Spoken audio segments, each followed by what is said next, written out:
Hello everyone, welcome back to my another blog. আপনাদের সাথে share করতে চলে আসলাম আমার বার্থডে ব্লগ ভিডিও নিয়ে। সব সময় আমি নিজের মেকআপ নিজেই করি, বাট আমার বার্থডে শুটের মেকআপটা করিয়ে দিয়েছিল আমার মাম্মি।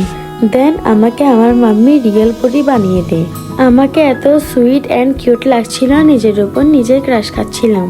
অনেক দিনের প্ল্যান ছিল একটা আউটডোর বার্থডে শুট করার, সো আর দেরি না করে আউটডোর শুটের জন্য বেরিয়ে গেলাম। এই দিনটার সাথে জড়িয়ে আছে অনেক অনুভূতি, অনেক স্মৃতি। যাওয়ার পথে আমি কিছু ভিডিও ক্লিপ অ্যান্ড পিকচার নিয়ে নিলাম। সেখানে একটা আঙ্কেল আমাকে কাশফুল গিফট করে।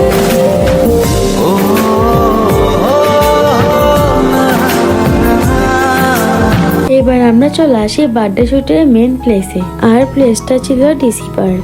আমার ড্রেসটি ছিল খুবই সুন্দর, আর এই ড্রেসটি নিয়েছিলাম আজমিরাজ রেন্টাল হাউস থেকে। খোলা আকাশ আর সবুজ ঘাসের মাঝে চলছে আমার ড্রোন শুট। প্রথমে আমি ভাবছি ড্রোনটা আমার গায়ের উপর পড়তেছে, তাই আমি ভয় পেয়ে যাই। ব্লগ বানাতে গিয়ে ভিডিওটা দেখে আমার খুব হাসি পাচ্ছিল যে আমি এতটাই ভীতু। আসলে ব্লগটা অনেক আগেই আপলোড করতাম, ব্যস্ততার কারণে সময় হয়ে উঠছিল না, যার কারণে বার্থডে ব্লগটা দেরিতে আপলোড করছি। ফাইনালি শুট শেষ করার পর আমি খুব টায়ার্ড হয়ে পড়ি, তাই আর দেরি না করে ঠান্ডার ভিতরে লাচ্ছি খাওয়া শুরু করি। এখানে একটি মজার বিষয় হলো লাইফের প্রথম চামচ দিয়ে কেক কাটছি। সবাই আমার জন্য দোয়া করবেন, আল্লাহ যেন আমাকে সবসময় সুস্থ রাখেন আর সামনে এগিয়ে যাওয়ার শক্তি দেন।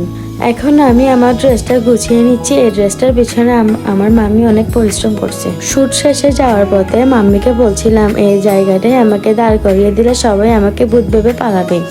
আজকের ব্লগটা এতটুকু। আল্লাহ হাফেজ।